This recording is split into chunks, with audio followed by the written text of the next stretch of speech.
I could never imagine that this was possible in real life, not in a fictional story. What you will hear in this story, you just won't want to believe your ears, and how she lied to me, you will be shocked. When I first met Lisa, she was fire and charm wrapped in one intoxicating package. We were in our mid-20s, ambitious and crazy in love, or so I thought. Fast forward 15 years, and I was the guy with a successful contracting business and a wife I adored. We had a decent home, 2 dogs, and what I thought was a good life. I'd always figured we'd made it through the rough patches every marriage faces. Looking back, there were signs. The extra hours at work, the sudden interest in dressing up for girls' nights. I told myself she deserved her fun. I was busy managing projects and trusted her implicitly. But trust is a fragile thing. One late summer evening, Lisa dropped a bombshell. "I need to talk," she said, avoiding eye contact. My gut twisted. "I've been struggling mentally," she continued. "I need to check into a psychiatric facility for a while." I was floored but supportive. "We'll get through this together," I promised. The next day, she packed a suitcase with essentials. I drove her to the so-called clinic she claimed specialized in long-term care for emotional trauma. We hugged tightly at the entrance. Her trembling only fueled my concern. Weeks turned into months. We talked regularly, her voice distant but convincing. "Therapy is draining," she'd say, "but I'm getting better." Visits weren't allowed, supposedly part of the intensive program. I missed her terribly, but believed the separation was temporary. Life at home was quiet, too quiet. Until one evening, I got a call from a mutual friend asking how Lisa was enjoying her new life in Vermont, with her husband. After that phone call, my world tilted. Vermont? Husband? The words hit like punches to the gut. My mind raced through possibilities. Maybe it was a mistake, a cruel misunderstanding. But deep down, I already knew. I hung up without explaining. My hands trembled as I scrolled through Lisa's social media, something I'd avoided for months. Her accounts were private, just as they'd been since the hospitalization. No recent posts, no clues. Still, that phone call echoed in my mind like a siren. The next day, I called the psychiatric facility where she claimed to be receiving treatment.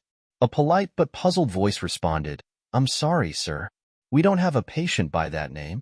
My stomach clenched. Panic surged, but so did anger. I drove home on autopilot, cursing myself for not seeing through her lies earlier. Memories flashed. Lisa's tearful confession about needing help, her trembling hands when she said goodbye. It was all an elaborate performance. I spent the evening pacing the house, replaying the past few months like a twisted highlight reel. Every unanswered text, every bad reception, excuse, it all fit now. She hadn't been in any hospital. She'd been living a second life while I waited like a fool. At 2 a.m., I finally broke. I called her. Straight to voicemail. Desperation clawed at my chest. I left a message, trying to sound calm. "Lisa, it's me. We need to talk now." Days passed with no response. Then, one night, her number lit up my screen. I answered with a mix of rage and longing. "Hey," she said casually, as if we hadn't been strangers for months. "Where the hell are you?" I demanded, barely holding it together. A sharp intake of breath.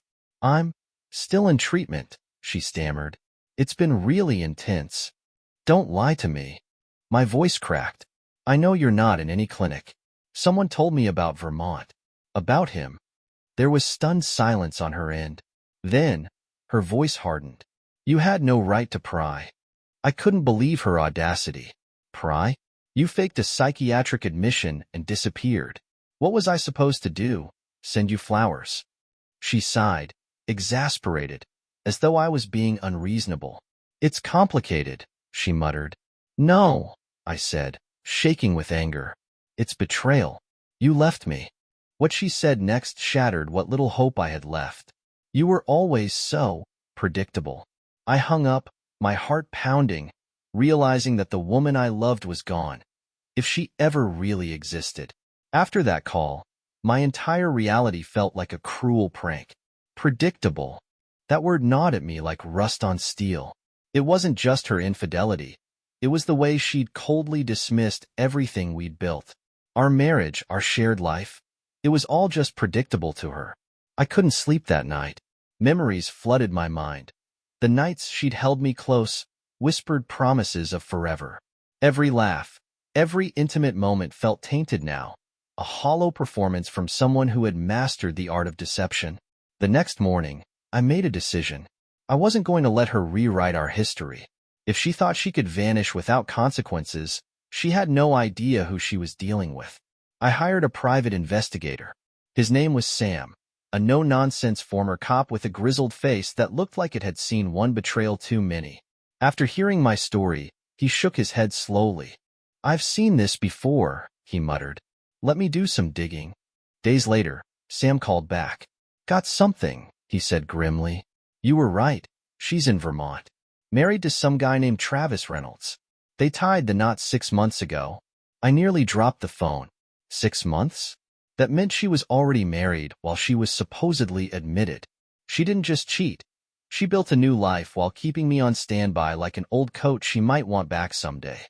Sam continued, "They live in some fancy cabin by Lake Champlain. No kids.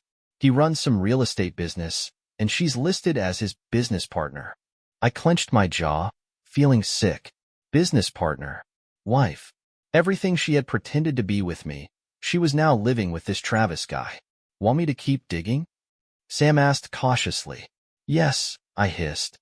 "Find everything." The following weekend, I drove up to Vermont, half expecting this nightmare to dissolve under the weight of reality. But reality didn't care about my hopes. It was colder than the December wind slicing through my coat. I parked down the street from the address Sam provided, a picturesque, lakeside house framed by pine trees and twinkling holiday lights. It looked like something out of a Christmas postcard, sickeningly perfect. From my vantage point, I saw them through the large bay window. Lisa was laughing, her head thrown back, glass of wine in hand. Travis had his arm casually draped around her waist, his face glowing with contentment. I couldn't move. I was frozen, staring at this twisted fantasy she'd created while leaving me in the wreckage of our shared life. She looked so happy. For a fleeting moment, I wondered if he knew. Did she lie to him, too? Did he know she'd never even bothered to divorce me? The thought ignited something dark inside me. Before I could stop myself, I stepped out of the car and walked toward their perfect house. The crunch of snow under my boots sounded deafening as I approached their pristine cabin. Frost bit my cheeks, but the burning in my chest numbed everything else. I couldn't decide what I was about to do. Confront her? Him? Burn their perfect little world to the ground with the truth? Through the large window, I watched them move around the living room. Their living room. Travis leaned in, kissing her forehead like she was the most precious thing in the world. She smiled up at him, radiant, effortlessly loving. A look she hadn't given me in years. My hands clenched into fists. Was this all she wanted? A fresh start with no strings attached, just erasing me like I never existed? I reached the porch steps, my breath fogging in the icy air. My heart pounded with adrenaline, the urge to do something pushing me forward. But before I could knock, the front door swung open. There she was, Lisa. Her eyes locked onto mine, and for a moment, neither of us moved.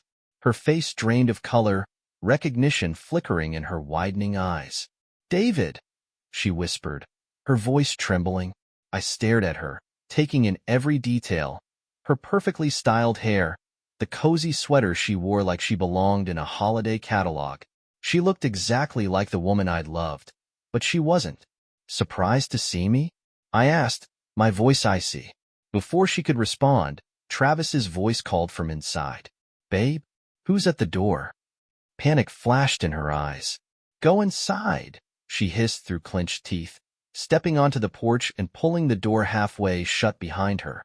"Babe," I repeated mockingly. Guess husband was already taken. She crossed her arms, as if trying to shield herself from both the cold and the confrontation. "What are you doing here?" "What am I doing here?" I laughed bitterly. Good question. Maybe I'm here because my wife disappeared into thin air after checking into a fake psychiatric clinic. Lisa flinched but held her ground.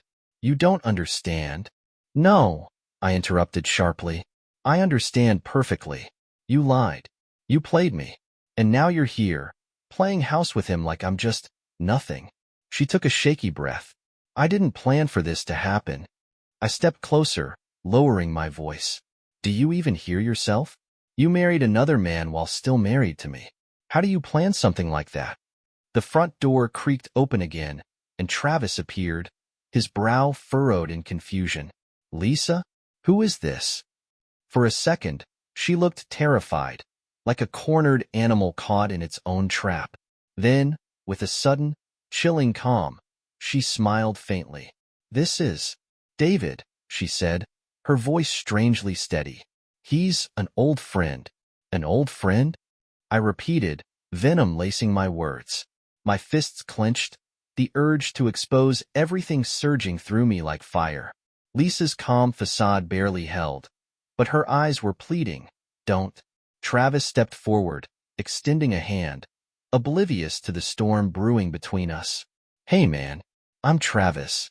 His smile was easy, genuine. A man who believed his life was built on something real. I ignored his outstretched hand, locking eyes with Lisa. We need to talk, I said coldly. Alone. Travis hesitated, his eyes narrowing slightly. Is everything okay? Lisa forced a laugh that rang hollow. Yeah, it's fine. David's just someone from way back. We need to catch up. She shot me a warning glance. Privately. He studied us for a moment before nodding slowly. I'll be inside. He disappeared into the house, closing the door behind him, leaving us standing in the freezing air. Lisa whirled around, her mask slipping into pure panic. What the hell are you doing here? She hissed.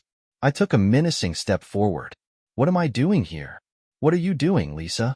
You faked a breakdown, lied about being in treatment, and married him. Did you really think I'd never find out? Her breath hitched, but she quickly recovered, crossing her arms defensively. You weren't supposed to find out. I stared at her in stunned disbelief. That's your defense? You weren't supposed to find out? Her eyes darted toward the house, as though expecting Travis to reappear. Lower your voice, she hissed. You're going to ruin everything. Good. My voice rose, fueled by months of betrayal. Did you even think about what you were doing? About me? About the life we built? Her face twisted with something close to regret, but not quite. David, you were safe. Predictable. There it was again. Predictable. Like I was some boring phase she'd outgrown. Predictable? I spat. I built a life for you. A home, a future. And you threw it away for this? I gestured toward the cabin. Lisa's expression hardened. You wouldn't understand. I laughed bitterly. You're right. I don't understand how someone pretends to be in a psych ward while marrying another man. Explain it to me. She stepped closer, her voice low but sharp. You were smothering me. Everything about us felt trapped. I needed more. More. My voice cracked. You could have left. You could have told me. Instead, you turned our life into some twisted backup plan. For the first time, her mask cracked completely. I didn't plan for this, she snapped. I didn't mean for it to happen this way. My voice dropped into a deadly calm. But you meant to lie. You meant to marry him while keeping me as your plan B. Her breathing quickened, panic flooding her features. I can fix this, she whispered desperately. I'll explain everything to Travis. We'll figure something out. I shook my head, the last thread of restraint snapping. There's no fixing this. Before she could respond, the front door opened and Travis stepped out, his expression concerned. Everything okay out here? Lisa went rigid, the perfect, doting wife returning in a heartbeat. Yes, David was just leaving. I met her eyes, unblinking. Not yet. Travis stepped onto the porch, his brow furrowed with concern. He looked between us, sensing the tension thick as the icy Vermont air. Is something going on here? He asked carefully. Lisa's face tightened, a perfect mask of forced calm. David was just about to leave. I held her gaze, feeling the weight of all her lies pressing down on us like a collapsing ceiling. Every nerve in my body screamed for me to end this, to tear her perfect little world apart with a few simple words. But something stopped me. Not mercy, control. I wasn't going to let her decide when or how this ended. That power was mine now. I forced a cold, bitter smile. Yeah, I was just passing through. Lisa exhaled, visibly relieved. Travis nodded slowly, still wary but polite. Well, thanks for stopping by, I guess. Sure thing. I turned toward my car, but after a few steps, I paused and glanced back. Oh, and Lisa? She stiffened. Yes. I let the silence stretch, savoring her unease. We'll be catching up again. Soon. Her face blanched, and for the first time, I saw real fear in her eyes, not just of getting caught, but of what came next. Without another word, I walked away, leaving them standing there, her perfect world now trembling on its foundations. The drive back to Chicago felt like a fever dream. My mind raced through everything I'd seen, everything she'd become. The memory of her desperate, hollow excuses played on repeat in my head. I didn't mean for this to happen. You were safe. Predictable. I clenched the steering wheel, my knuckles whitening. Predictable. She'd built a whole new life on a foundation of lies and thought she could keep me buried like a forgotten relic. By the time I reached home, a dark resolve had settled deep in my chest. This wasn't just about betrayal anymore. It was about reclaiming control. She thought she'd outsmarted me, that I'd roll over and disappear while she played house with her new husband. She was wrong. The next morning, I met Sam, my private investigator, at a small diner downtown. He slid a thick envelope across the table without a word. What's this? I asked, though I already had a sinking feeling. Everything you need, Sam said grimly. Photos, marriage certificate, business records. She's legally married to that Travis guy, but she never filed for divorce from you. My jaw tightened. So, she's a bigamist. Sam nodded. Technically, yeah. And if you want to go nuclear, there's more. He opened the envelope and laid out a series of bank records. Joint business accounts. She funneled your money into their real estate company. It's all there. My breath caught. She hadn't just left me. She'd stolen from me. Funded her new life with my hard-earned money. Sam hesitated. You want me to keep digging? No, my voice was cold, steady. This is enough. Sam studied me carefully. What's the plan? I met his gaze, feeling something sharp and final settle into place. I'm going to destroy her, piece by piece.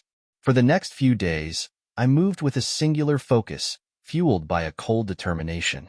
Lisa had built her perfect life on a foundation of lies, and I was going to tear down every piece of it. Methodically, surgically, irreversibly. I started with her finances. Since she'd siphoned money from our shared accounts into her fake business, I worked with my lawyer, Jack, a no-nonsense legal bulldog. He grinned when I told him everything. Fraud, bigamy, embezzlement, he listed off, practically licking his chops. She's handed you a legal buffet. File the paperwork, I ordered. I want to freeze everything. By the next morning, every joint account was locked. Her shiny Vermont life was suddenly running on fumes, and she didn't even know it yet. The next phase hit closer to home. Her job? Lisa had kept her old professional email address linked to a business account we'd never closed. A forgotten detail she clearly thought I'd never remember. It took only a few clicks to access her emails. And there it was, a goldmine of incriminating messages. Photos of her and Travis on business trips, contracts she'd forged under my name, even details about her secret marriage ceremony. I compiled everything into a neat file labeled evidence. By the time Lisa called me, I was expecting it. David. Her voice was sharp, strained. What the hell did you do? I leaned back in my chair, savoring the panic in her voice. I don't know what you're talking about. Don't play games, she hissed. Our bank accounts are frozen. Travis's business is under investigation. His lawyer says someone's been digging into our personal finances. I chuckled darkly. Our finances, Lisa. You seem to forget you're still legally my wife. She went silent. For a moment, I thought she might cry. But no, this wasn't remorse. This was fear. You can't do this, she whispered. I'll lose everything. Good, I spat. You lost me. You don't get to walk away clean. David, listen to me. No, you listen. I cut her off. I trusted you, loved you. You played me, stole from me, and thought you could just replace me? My voice cracked, but I pushed through. This isn't revenge, Lisa. This is justice. Before she could respond, I hung up, but I wasn't done. Not even close. The next strike came in the form of a public humiliation she'd never recover from. I compiled every incriminating document into a comprehensive package, complete with photos, emails, and legal proof of her dual marriage. Then, I sent the entire file anonymously to Travis's company's board of directors, their major business partners, and Travis himself. 2 days later, Sam called me with an update. You're going to want to see this. He forwarded me a link to a local Vermont Business News article. Real estate power couple implicated in fraud scandal. The story detailed everything: illegal financial transfers, suspected bigamy, and a pending criminal investigation. There was even a photo of Lisa being escorted from their real estate office by security guards. I stared at the screen, emotionless. She was finally feeling the weight of everything she'd done, her lies crumbling around her like ash. For the first time in months, I felt something almost satisfying. But I wasn't done yet. Not even close. The fallout from the fraud scandal spread faster than I expected. Within 48 hours, Lisa and Travis were front-page news in Vermont's business circles.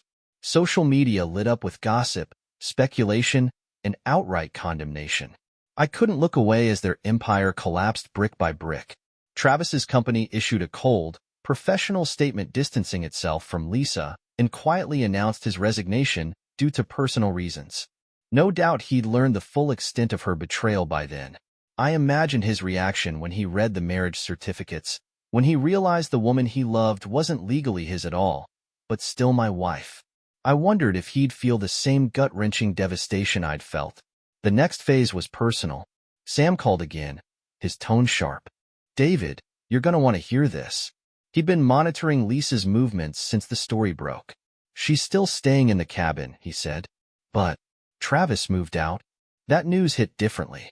Despite everything, a small, bitter part of me felt satisfied.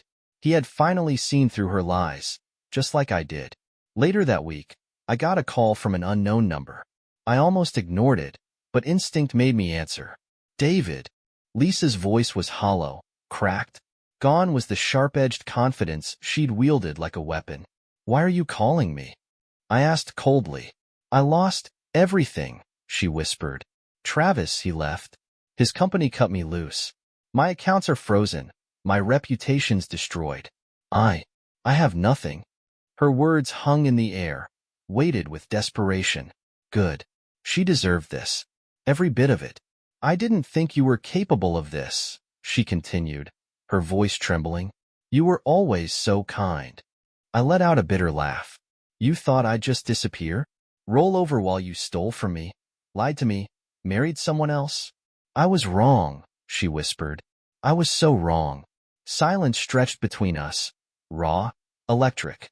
David, she said quietly, her voice breaking, is there any way we can fix this? The audacity of her question stunned me. Fix this? After everything? No, my voice was sharp, final. There's nothing left to fix. Her breath hitched. I never meant for it to go this far. You meant every lie, I shot back. You chose this path. Now, you get to live with it. Before she could respond, I ended the call. But Lisa's descent wasn't over. Not yet. The next morning, I contacted Jack, my lawyer, and instructed him to file for divorce under grounds of fraud, bigamy, and financial theft. With the evidence we had, the outcome was inevitable. I wanted her legally, publicly erased from my life, just as she had tried to erase me. Days passed, but the closure I expected never came. Winning wasn't as satisfying as I'd imagined. Lisa was ruined. Her career, her relationships, her reputation, all gone. But there was one last thing I needed, to see her fall. 2 weeks after filing for divorce, I received a court notice. Lisa had been officially served. Despite everything, a strange hollowness settled in my chest. I expected triumph, vindication, but instead, I felt unfinished. Sam kept feeding me updates. Lisa had moved into a dingy motel on the outskirts of Burlington after Travis kicked her out of their cabin. Jobless, bankrupt, and facing possible criminal charges, she was spiraling fast. "Want me to back off?" Sam asked cautiously. "She's not doing great." I hesitated. Part of me wanted to let the storm swallow her whole, but another part needed to see her fall my way. That chance came sooner than expected. Late one night, my phone buzzed, a text from an unknown number. "David, I need to see you. Please, just once." I stared at the screen, my pulse quickening. For a moment, I considered ignoring it, but curiosity burned hotter than anger. "Fine." I texted back, "Tomorrow, 7 p.m., downtown coffee shop." The next evening, I arrived early, sitting near the back where I could watch the entrance. I didn't know what I expected. Maybe some twisted apology, some last-ditch attempt to manipulate me again. When Lisa finally walked in, I barely recognized her. Gone was the polished, confident woman I'd loved. Her face was pale, hollow, her eyes dull and haunted. She wore a cheap coat that didn't quite fit, her hands trembling as she scanned the room. Our eyes met, and for a moment, something twisted painfully in my chest. "She looks broken." "Good." She approached cautiously, hesitating before sitting across from me. "Thank you for meeting me." Her voice was thin, stripped of its usual edge. "Say what you came to say," I replied coldly. Her hands twisted in her lap. "I know. I hurt you. More than I can ever undo." Her voice cracked. I thought I could have it all. Travis, the business, you. I never planned for it to end like this." I leaned forward. "It was never going to end well, Lisa. You built a life on lies." She nodded slowly, tears glistening in her eyes. "I lost everything. I thought I could control it all, but I couldn't." Her vulnerability felt almost real, almost. "I didn't call you to beg," she continued. "I know you'll never forgive me. I just needed you to hear me say that I'm sorry. For everything." For a moment, I couldn't speak. I'd waited months for an apology, but now, hearing it felt hollow, meaningless. Finally, I spoke. "Do you think sorry changes anything?" She flinched but held my gaze. "No, but it's all I have left." We sat in charged silence until she whispered, "Do you ever miss what we had?" I stared at her, this shattered version of someone I used to love, and realized with cold clarity, I didn't. "No." Her breath hitched, and I saw something inside her break for good. The power shifted in that moment. I had taken everything from her, and she knew it. She rose slowly, as though the weight of her choices was finally too much to bear. "Goodbye, David." I watched her leave, disappearing into the cold, unforgiving night. For the first time in months, I felt free. The door of the cafe swung shut behind Lisa, leaving me alone in the dimly lit space. The world outside was dark, snow falling softly under flickering streetlights, a perfect backdrop for a twisted story finally ending. I sat there for a long time, fingers wrapped around my untouched coffee, letting the stillness sink in. Her broken expression replayed in my mind, but it didn't spark pity. It sparked relief. She was gone. The next few weeks were a blur of legal proceedings and final closures. The divorce finalized quickly, thanks to the mountain of evidence against her. No drawn-out hearings, no courtroom theatrics, just a cold, impersonal end to something that had once been everything. The judge awarded me full ownership of the house, our savings, and every asset she hadn't already squandered. The fraud charges stuck, and while I didn't press for prison time, Lisa still faced civil suits from Travis's former business partners. It was over. Truly over. One day, I drove back to the house we'd once shared, my house now. It felt surreal walking through those familiar rooms, empty and echoing with memories long buried. The place still smelled faintly of her perfume, though it was fading, just like she was. I thought about selling it, starting fresh, but something stopped me. Maybe this house wasn't just a place where I'd been betrayed. Maybe it could be where I moved forward. I spent the next few months transforming the space, ripping out remnants of our old life. New paint, new furniture, new everything. Each project felt like reclaiming a piece of myself. Every stroke of paint covered a memory. Every nail driven into the wall anchored me deeper into a life where she no longer existed. Then, one afternoon, as I was patching up the backyard fence, I got a call from Sam. "Hey," he greeted casually. "Thought you'd want to know." She left town. I paused, wiping sweat from my brow. Where'd she go? Who knows? Somewhere south, I think. Burned every bridge she had up here. He hesitated. "You okay?" For the first time, the answer felt real. "Yeah, I am." Life slowly resumed its rhythm.